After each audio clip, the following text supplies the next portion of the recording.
Hello friends, आज हम लोग क्लास 12 के बहुत ही important topic the solid state को स्टार्ट करने जा रहे हैं, जिससे एग्जाम में बहुत से क्वेश्चन पूछे जाते हैं। ये आपके लिए बहुत ही इंपॉर्टेंट और इंटरेस्टिंग चैप्टर है। तो चलिए without wasting time I come on the topic the solid state. सबसे पहले हमें जानना है सॉलिड के बारे में। आप जानते हैं कि सॉलिड किसे कहते हैं, ठीक है। हम जानते हैं solid the physical state of matter,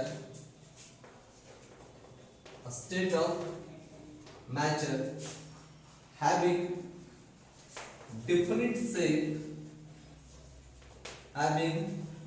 definite shape and different volume।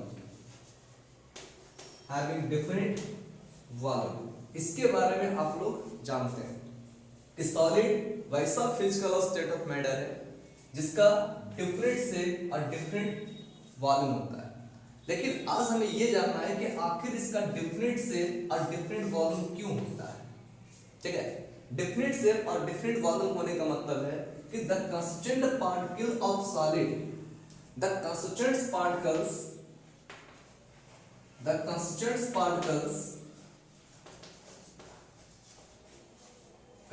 particles of solid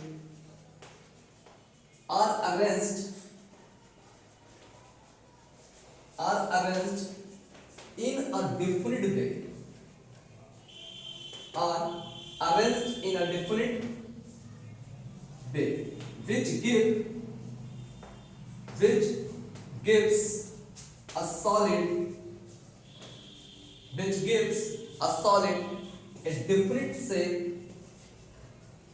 a different shape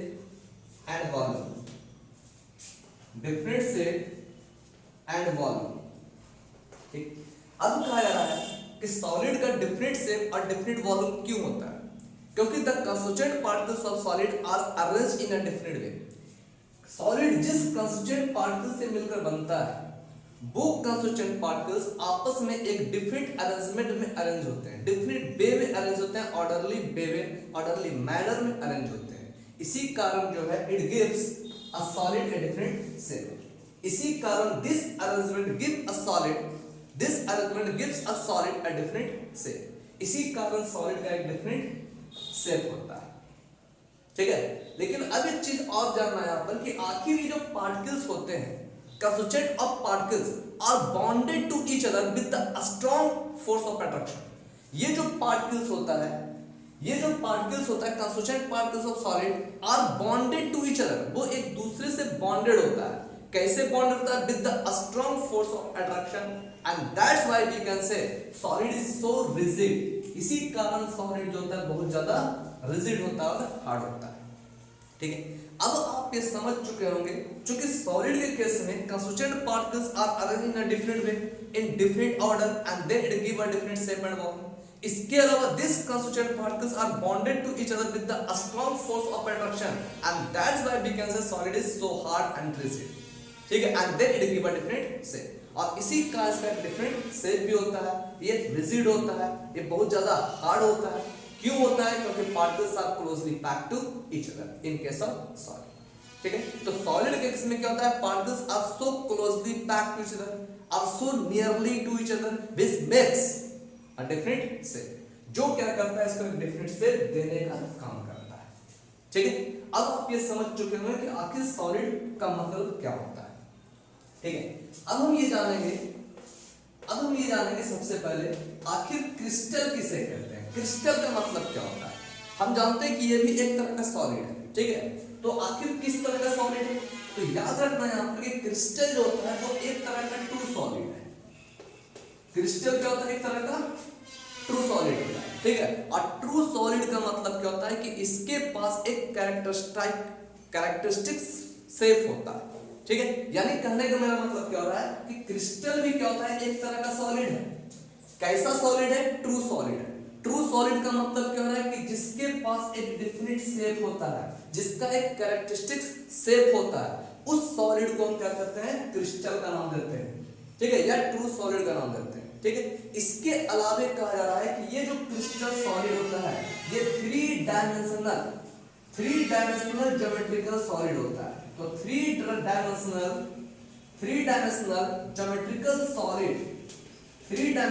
geometrical solid having a definite shape, the solid is known as crystal. उस सॉलिड को हम क्रिस्टल का नाम देते हैं। ठीक है, तो अभी आप लोग ये समझ चुके हैं कि आखिर सॉलिड किसे कहते हैं और क्रिस्टल किसे कहते हैं। क्रिस्टल का मतलब क्या होता है? क्रिस्टल का मतलब क्या है कि जिसका एक कैरेक्टरिस्टिक शेप हो रहा है, एक डिफरेंट शेप हो रहा है, उस ट्रू सॉलिड को हम क्या कहते हैं? क्रिस्टल का नाम देते हैं। ठीक है, ये जो क्रिस्टल वाला वो क्या होगा? थ्री डायमेंशनल ज्योमेट्रिकल सॉलिड होता है और इसी कारण इसका एक डिफरेंट शेप होता है। तो इस डिफरेंट शेप वाले सॉलिड को हम क्या कहते हैं? क्रिस्टल का नाम देते हैं। ठीक है, चलो अब देखते हैं ये जो सॉलिड होते हैं, सॉलिड इज क्लासिफाइड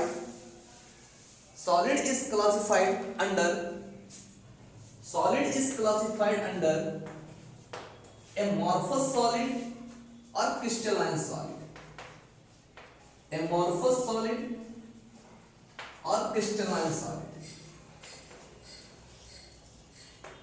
और crystalline solid। amorphous का मतलब क्या होता है? amorphous is made up of the two words a and morphous, a and morphous। a का मतलब क्या हो रहा है? नाम। a का मतलब होता है नाम, morphous का मतलब होता है शेप, यानी इसका मतलब क्या है? No definite shape. तो वैसा सॉलिड जिसका कोई डिफिनिट शेप नहीं होता है, डिफरेंट अरेंजमेंट ऑफ पार्टिकल्स नहीं होता है, उस सॉलिड को हम क्या करते हैं? एमॉर्फस सॉलिड का नाम देते हैं। ठीक है, यानी कह रहे हैं यहाँ पर कि ये एमॉर्फस सॉलिड का मतलब क्या हो गया? It is made up of the two words A and morphous. A का मतलब क्या होता है? नॉट होता है। मॉर्फस का मतलब क्या होता है? शेप होता है। ए का मतलब नॉट, मॉर्फस का मतलब शेप। मतलब क्या हो गया? Not a different shape. Amorphous solid का मतलब है कि वैसा सॉलिड जिसका कोई डिफरेंट शेप नहीं होता है, उसको हम क्या करते हैं? एमॉर्फस सॉलिड का नाम देते हैं। ठीक है, अब इसका मतलब ये नहीं कि ये रिजिड नहीं होता है, ये हार्ड नहीं होता है, ये होता है। ठीक है, but it has not a different geometrical shape, लेकिन it does not possess a geometrical shape. इसमें एक ज्योमेट्रिकल शेप मौजूद नहीं होता है। ठीक है, ये भी क्या होता है? क्योंकि सॉलिड है, और सॉलिड होगा तो वो क्या होगा? क्लोजली पैक्ड होगा। अब जब ये क्लोजली पैक्ड होगा तो इसका मतलब क्या है? There will be no space, there will be no intermolecular space between the particles of solid. Solid particles के बीच में कोई इंटरमोलिकुलर स्पेस नहीं होता है। क्यों नहीं होता है? क्योंकि अभी मैंने बताया कि this constituent particles are bonded with the strong intermolecular force of attraction. ठीक है, क्योंकि ये जो पार्टिकल होता है बहुत ही स्ट्रांग फोर्स से आपस में क्या होता है? बॉन्डेड होता है, और इसी कारण जो होता है कि this particles are so closely packed to each other and that means it has no free space. इसी कारण इसके बीच में फ्री स्पेस नहीं होता है। तो मतलब मेरा कहने का मतलब क्या है कि ये जो एमॉर्फस सॉलिड है, ये भी क्या होता है? इनकम्प्रेसिबल होता है। ये भी क्या होता है? इनकम्प्रेसिबल होता है, मतलब कांट बी कंप्रेस। इसको हम कंप्रेस नहीं कर सकते। ये भी क्या होता है? आपस में बहुत ही क्लोजली पैक्ड होता है। ठीक है, ये भी इनकम्प्रेसिबल होता है, कांट बी कंप्रेस। इसको कंप्रेस नहीं कर सकते हैं। ये भी क्या होता है? रिजिड होता है। ठीक है, ये भी क्या होता है? रिजिड होता है, लेकिन ये भी रिजिड होता है, लेकिन it does not possess a different geometrical shape. लेकिन it has not the geometrical shape. इसके पास होता है डिफरेंट ज्योमेट्रिकल शेप मौजूद नहीं होता है। ठीक है, it has not a different geometrical shape, it does not possess a different geometrical shape. ठीक है, and that is called amorphous. तो एमॉर्फस का मतलब क्या होता है? No different form, no different shape, जिसका कोई डिफरेंट शेप नहीं होता। ठीक है, कोई डिफरेंट ज्योमेट्रिकल शेप नहीं होता है, उस सॉलिड को हम क्या करते हैं? एमॉर्फस सॉलिड का नाम देते हैं। ठीक है, जैसे आप जानते हैं यहां पर आपका दिया हुआ है रबर प्लास्टिक है, कोल है। ठीक है, हायर मॉलिक्यूलर वेट पॉलीमर है, ग्लास है। ठीक है, these all are the example of amorphous solid। इसे हम amorphous solid का नाम देते हैं। ठीक है, और ये जो amorphous solid होता है, जिसका कोई डिफरेंट ज्योमेट्रिकल शेप नहीं होता है, इसी कारण हम इसे जो है हम क्या करते हैं? इसे स्यूडो सॉलिड का नाम देते हैं। स्यूडो सॉलिड यानी amorphous solid is also known as pseudo solid। Pseudo का मतलब क्या होगा, फॉल्स सॉलिड, यानी ये सॉलिड है लेकिन फॉल्स सॉलिड है, ठीक है, फॉल्स सॉलिड है। और इसी कारण इसे जो है एमॉर्फस सॉलिड को हम क्या करते हैं, सुपर कूल्ड लिक्विड का भी नाम देते हैं, सुपर कूल्ड लिक्विड का भी नाम देते हैं। क्यों? क्योंकि it can flow just like the liquid, ये जो है लिक्विड जैसा फ्लो भी कर सकता है, ठीक है, जब इसको हीट किया जाता है, ठीक है, जब इसको हीट करते हैं तो वो क्या होता है, लिक्विड जैसा जो है ये फ्लो भी कर सकता है ना, इसी कारण इसे हम सुपर कूल्ड लिक्विड का भी नाम देते हैं, ठीक है। तो आखिर ये समझ में आ रहा होगा कि आखिर इस एमॉर्फस सॉलिड को हम क्या करते हैं, स्यूडो सॉलिड करते हैं, फॉल्स सॉलिड करते हैं, और इसे हम सुपर कूल्ड लिक्विड का भी नाम देते हैं, because it can flow just like the liquid, ये लिक्विड जैसा फ्लो भी कर सकता है, और इसी कारण से हम एमॉर्फस सॉलिड का भी नाम देते हैं, ठीक है। अब हम बात करते हैं क्रिस्टलाइन सॉलिड का। क्रिस्टलाइन सॉलिड का मतलब क्या हो रहा है, इसका मतलब क्या है कि नो डिफरेंट से, लेकिन क्रिस्टलाइन सॉलिड के बारे में अभी हमने आपको क्या बताया था क्रिस्टल के केस में, कि इसका एक कैरेक्टरिस्टिक शेप होता है, it has a characteristic shape, इसका क्या हो रहा है, एक कैरेक्टरिस्टिक शेप हो रहा है, एक डिफरेंट शेप हो रहा है, ठीक है, एक डिफरेंट शेप होता है, it has no different shape, but in case of crystalline solid it has a different shape, इसका एक डिफरेंट शेप होता है। अब जब डिफरेंट शेप होगा तो मतलब क्या, डिफरेंट अरेंजमेंट ऑफ एटम्स होगा, और जब डिफरेंट अरेंजमेंट ऑफ एटम होगा तो ये क्या होगा, क्लोजली पैक्ड होगा, क्लोजली पैक्ड होगा तो इसका मतलब क्या हो रहा है, हाँ, कि this constituent particles are closely packed to each other by the, किसके कारण, तो correct, this particles are closely packed to each other on exerting a strong intermolecular force of attraction, and that's why it has no intermolecular space, और इसी कारण जो होता है इसके पार्टिकल के बीच में कोई इंटरमोलिकुलर स्पेस मौजूद नहीं होता है, ठीक है। This particle in case of crystalline solid, in case of crystalline solid constituent particles are so closely packed to each other, closely pack क्यों होगा, क्योंकि इसमें भी जो है particles are bonded with the strong intermolecular force of attraction, and that's why it has no space, ठीक है, इसी कारण इसमें क्या होता है कि no intermolecular space present between the particles of crystalline solid, ठीक है। तो इसमें भी क्या होता है, इसमें शेप मौजूद नहीं होता है, लेकिन फोर्स ऑफ अट्रैक्शन क्या होता है, बहुत स्ट्रॉन्ग लगा रहता है, ठीक है, जो क्या करता है इसको डिफरेंट शेप देता है, ठीक है। इसमें क्या रहा, नो डिफरेंट शेप, लेकिन इन case of crystalline solid it has a different shape, इसका एक डिफरेंट शेप होता है, ठीक है, और इसी डिफरेंट शेप के कारण इसका एक डिफरेंट 3D ज्योमेट्रिकल शेप होता है, हाँ, 3D ज्योमेट्रिकल शेप होता है, तो इसी डिफरेंट शेप के कारण इसे हम क्या कहते हैं, क्रिस्टलाइन सॉलिड का नाम, ठीक है। तो क्रिस्टलाइन सॉलिड क्या होगा, वैसा solid in which particles are arranged in a different way, in a different manner, and then it give a different shape,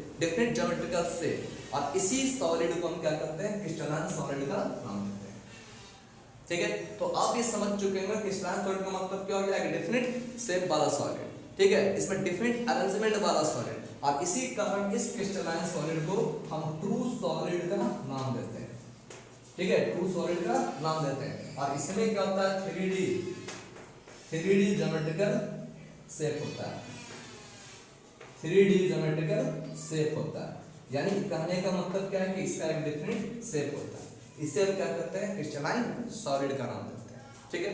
चलिए अब हम देखते हैं आखिर एमॉर्फस सॉलिड और क्रिस्टलाइन सॉलिड दोनों में डिफरेंस क्या है। कुछ डिफरेंस तो आप यहाँ से आप कर सकते हैं, ठीक है, लेकिन कुछ और डिफरेंस जो आपके लिए बहुत ही ज्यादा इंपॉर्टेंट है, इसके बारे में चलिए थोड़ा सा डिस्कस कर लेते हैं, ठीक है।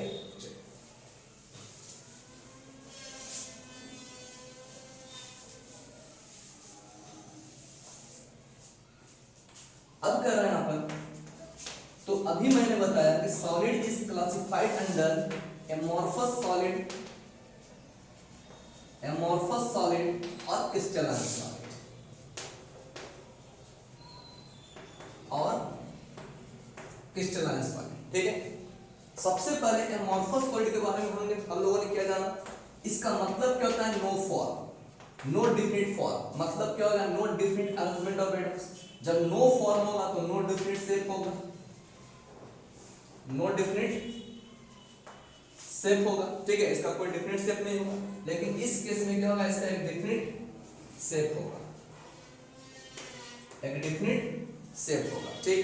अब क्या है, यहाँ पर डिफरेंट शेप नहीं होता, यहाँ पर डिफिनिट शेप नहीं है, मतलब रेगुलर अरेंजमेंट नहीं है, यहाँ पर रेगुलर अरेंजमेंट होगा, ठीक है, रेगुलर अरेंजमेंट होता है। यानी इस केस में एमॉर्फस केस में क्या होता है, regular arrangement of constituent particles, इसमें क्या होगा, रेगुलर अरेंजमेंट, है ना, इसमें regular arrangement of constituent particle नहीं होगा, जबकि इस केस में क्रिस्टलाइन सॉलिड केस में रेगुलर अरेंजमेंट ऑफ पार्टिकल्स होगा, यानी particles are arrange in a different way, ठीक है। यानी इसमें पार्टिकल्स जो अरेंज होगा, पार्टिकल्स जो अरेंज होगा in a different way, in a different order, ठीक है। लेकिन इसमें जो अरेंजमेंट ऑफ पार्टिकल्स होगा, arrangement of particles not in a different way, not in a different way or order, not in a different way or order, ठीक है। Next जानना है यहाँ पर, ये जो एमॉर्फस सॉलिड होता है, एमॉर्फस सॉलिड, ये भी क्या होता है, इनकम्प्रेसिबल होता है, इनकम्प्रेसिबल, ठीक है, और सॉलिड और रिजिड होता है, और रिजिड होता है, it is incompressible and rigid, but does not possess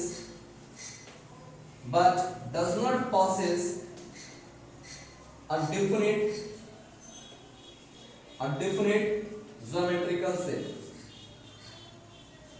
geometrical shape, इसका कोई डिफिनिट ज्योमेट्रिकल शेप मौजूद नहीं होता है, जबकि कहा जा रहा है यहाँ पर कि इसमें क्या होगा, एक डिफिनिट ज्योमेट्रिकल शेप मौजूद होता है, जो डिफिनिट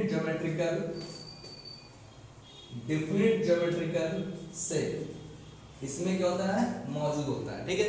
ये भी क्या होता है, इनकम्प्रेसिबल होता है, ये भी क्या होता है, इनकम्प्रेसिबल होता है, रिजिड होता है, हाँ, and having a different shape, इसका एक डिफरेंट शेप भी होता है, ठीक है।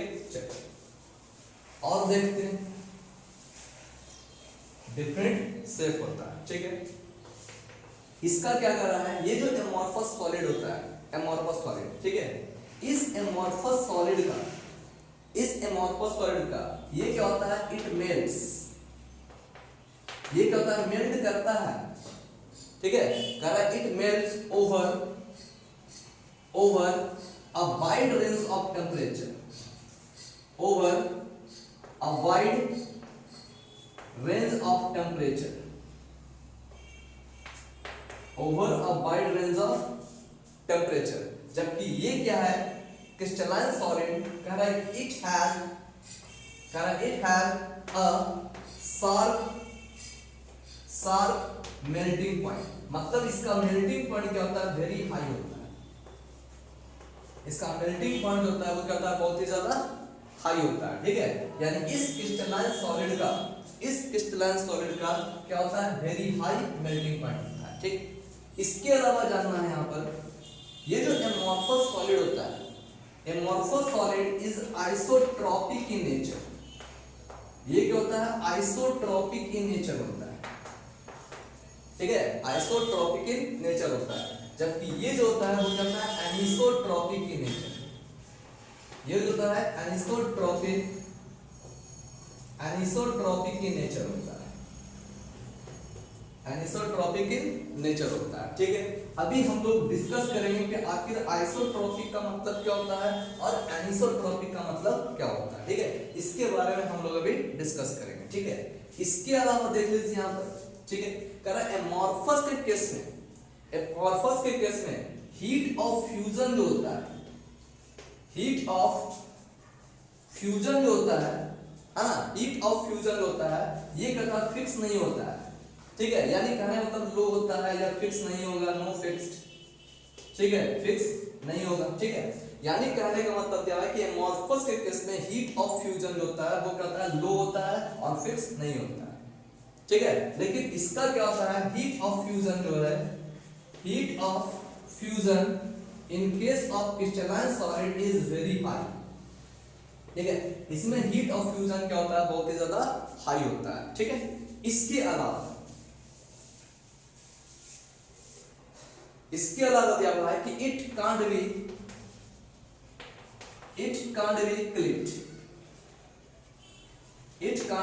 clipped, इसको काटा नहीं जा सकता, ठीक है। यानी कह रहे हैं यहाँ पर कि इट कांट बी क्लिप्ड, यानी इसका मतलब क्या है कि अगर इसको ब्रेक किया जाए अगर इसको ब्रेक किया जाए तो ये सरफेस प्लेन में ब्रेक नहीं करता, ठीक है, इररेगुलर सरफेस में ब्रेक करता है, ठीक है। यानी कहने का मतलब है इट कांट बी क्लिप, इसको काटा नहीं जा सकता, इसको तोड़ा नहीं सकता। अगर इसको तोड़ा जाए, ठीक है, इफ इट ब्रेक्स,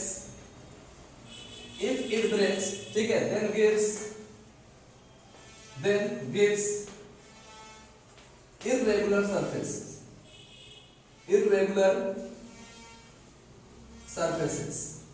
यानी इसका मतलब क्या हो रहा है कि it breaks into irregular surfaces, ठीक है, it does not give a regular plane, regular surface में ये टूटता नहीं है, ठीक है, मतलब ये टूटने के बाद क्या होता है, इररेगुलर प्लेन में, इररेगुलर सरफेस में टूटता है, ठीक है। लेकिन ये क्या दिया हुआ है कि it can be clipped, it can be clipped in a regular surface plane,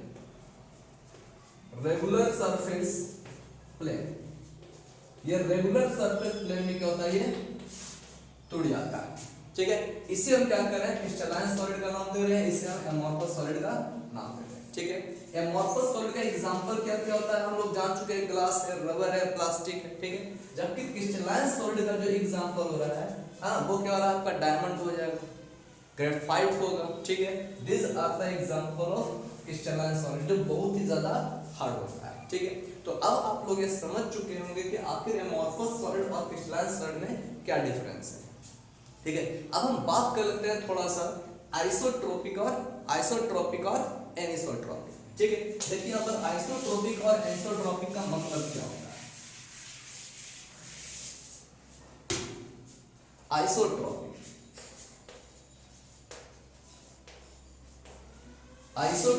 और एनिसोट्रोपिक। अभी हमें बताया क्रिस्टलाइन सॉलिड होता है वो एनिसोट्रोपिक होता है, जबकि एमोर्फस सॉलिड होता है वो आइसोट्रोपिक होता है। आइसोट्रोपिक का मतलब क्या होता है ना, कि ये एक तरह का प्रॉपर्टी ऑफ सॉलिड है, ठीक है। ये क्या है, प्रॉपर्टी ऑफ सॉलिड। कैसा प्रॉपर्टी ऑफ सॉलिड होता है, जो क्या करता है, विच shows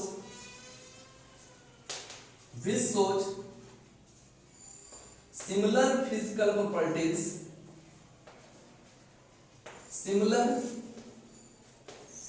properties in all direction।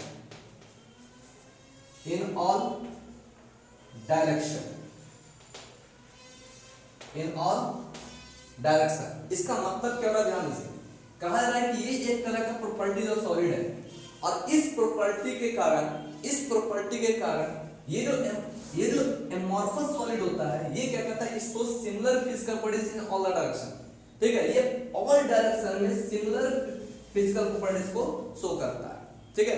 उस प्रॉपर्टी को हम क्या कहते हैं, आइसोट्रोपिक का नाम देते हैं, ठीक है। अब यहाँ पर ये समझने का बात हो रहा है कि आखिर भी similar physical properties in all direction, इसका मतलब क्या हो रहा है ना, इसका मतलब क्या हो रहा है। जैसे ये क्या करता है, सपोज कर लीजिए कोई सॉलिड है, यहां जो कोई सॉलिड है, इस सॉलिड में स्पीड ऑफ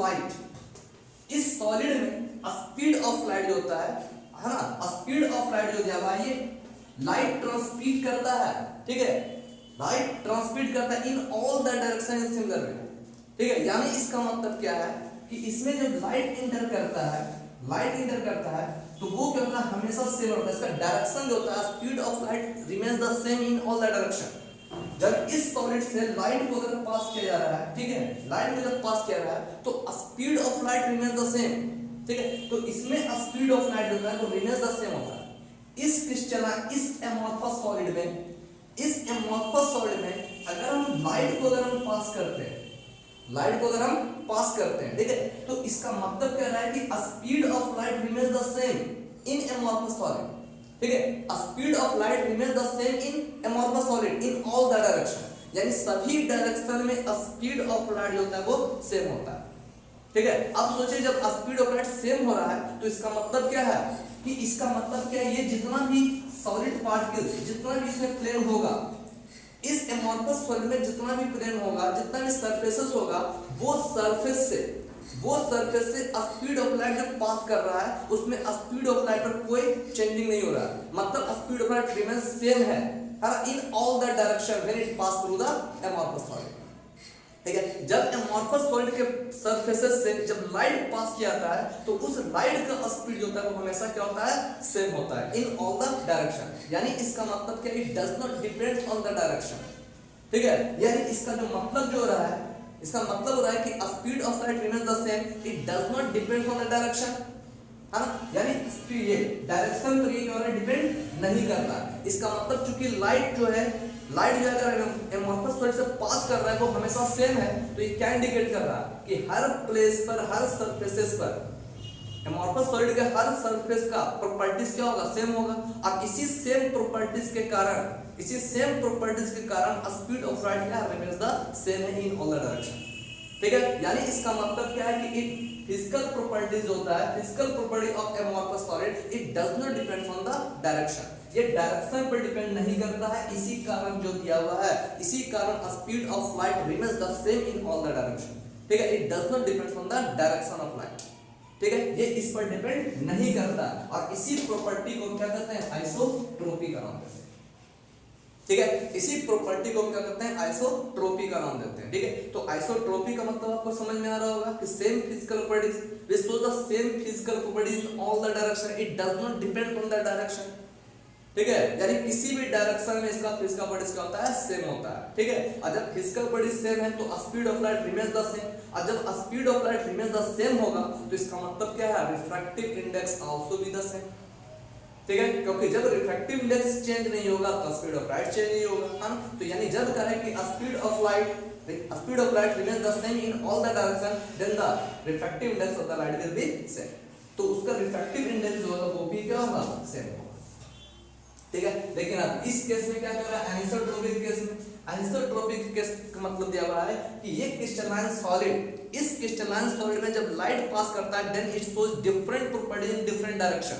यानी प्रत्येक डायरेक्शन में इसका फेस का प्रॉपर्टीज क्या होता है, चेंज होता है। यानी कहना मतलब क्या है कि speed of light does not remain the same in all the direction.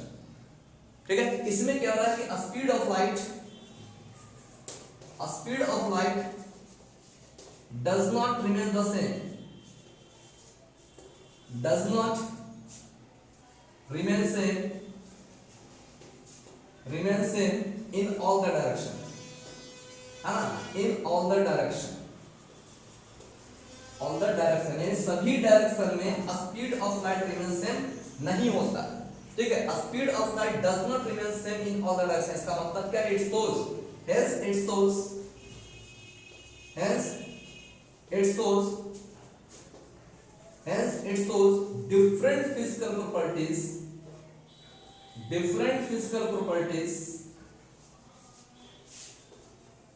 different physical properties है ना, in different direction, in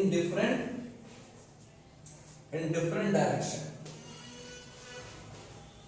ठीक है, in different डायरेक्शन। ठीक है, तो ये क्या कर रहा है यहाँ पर कि इसमें जो है, ठीक है, it shows different physical properties in different direction and that is called the एनिसोट्रोपी।